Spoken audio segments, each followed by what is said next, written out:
ආයිබෝන් හැම දිනාටම කලින් වීඩියෝ එකකදී neck line එකකට සමමිතික ඩිසයින් එකක් අඳින හැටි කියා දුන්න මතක ඇති. අද මේ ඩිසයින් එක රෙද්ද ඇඳලා beads යොදාගෙන ලස්සන කරන්න යන්නේ. මුලින්ම රෙද්දට ඩිසයින් එක පිටපත් කරගන්න dress making carbon කොලයක් යොදාගන්නේ. රෙද්දේ වර්ණයට විරුද්ධ වර්ණයක් එතෙන්දි ගන්න ඕන. නොසෙල් වෙන්න තියාගෙන හැම රේඛාවක්ම අපි අඳ ගන්න ඕන. ඉතින් අපිට කාබන් කොලයක් හොයාගන්න නැත්නම් සරල ක්‍රමයක් තියෙනවා පැස්ටල් යොදාගෙන කරන්න පුළුවන්. ඉවත දාන කඩදාසියක පැස්ටල් තට්ටුවක් මේ වගේ ගාගෙන ඒක අපිට පුළුවන් කාබන් කොලය විදියට පාවිච්චි කරන්නත්. ඉතින් මේ ඇඳගත්තු මෝස්තරය අවශ්‍ය නම් රාමුවකට යොදා ගන්න පුළුවන්. අපිට බීඩ්ස් ඕන වෙනවා විවිධ වර්ණවල විවිධ හැඩවල ඒවා. ඊළඟට අපිට ඉදිකටුව සහ ශක්තිමත් නූල හරිම වැදගත්. ඊළඟට ක්‍රමානුකූලව ඩිසයින් එකේ තියෙන ඒ ඩිසයින් එක අනුව අපි බීඩ්ස් අමුණා ගන්න ඕන. ඒ අමුණා ගන්න ආකාරය වීඩියෝ එකේ බලන්න පැහැදිලිව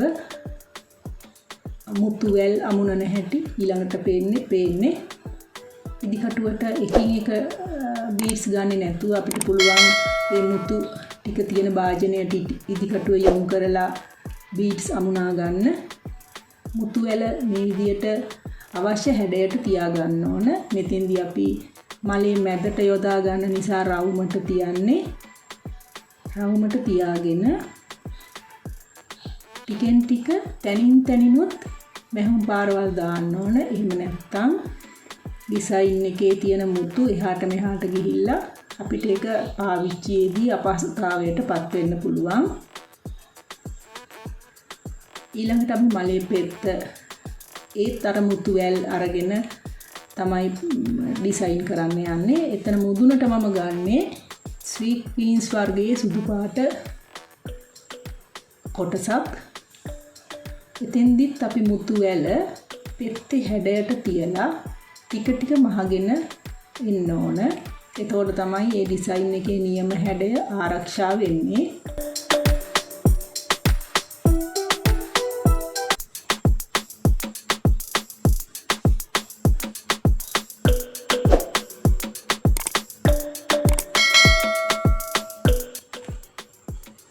මේ වගේ ටික ටික ඩිසයින් එකේ හැඩයට නූල් වලින් ආපස්සට මහගෙන ඇවිල්ලා ඊළඟ මුතු වැල ඊළඟ කොටසට සම්බන්ධ කරන්න ඕන. එහෙම කරද්දී හැම වෙලාවෙම මුතු කීපයක් අතරට මැහුම් පාරක් දාගත්තම අපිට නොසෙල් වෙන නිර්මාණයක් ගන්න පුළුවන්. දැන් මෙතන මුලදිම සෙල වෙනවා. ඒක අපි මැහුම් පාරවල් යොදාගෙන හදා ගන්න හැටි තව පැහැදිලිව බලන්න.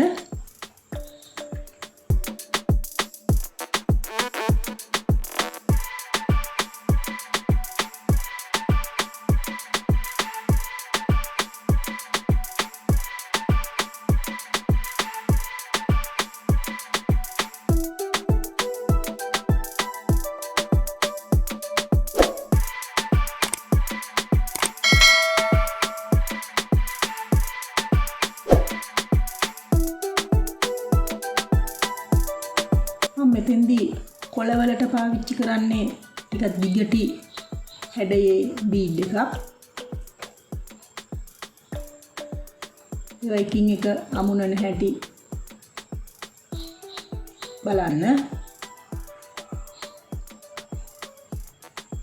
ඊළඟට අවසාන වේගෙන යන නිර්මාණයේ හිස්තැන් වලට අපි ගන්න එක බීඩ් එක බැගින් මං සුදු පාටින් අරන් තියෙන්නේ එක බීඩ් එක බැගින් අමුණගෙන යන්න ඒ නිර්මාණයේ අවශ්‍ය තැන් වලට. දැන් නිර්මාණය අපි කරලා ඉවරයි. මේ පේන්නේ අවසන් කරපු නිර්මාණය. ඊළඟට අපි ඊළඟ දවසේ බලාපොරොත්තු වෙනවා කලින් දවසක පේන්ට් කරපු කොට්ට උර මෝස්තරය ප්‍රිල් එකක් සහිතව මහගන්න. හැමෝටම ආයිබෝවන්.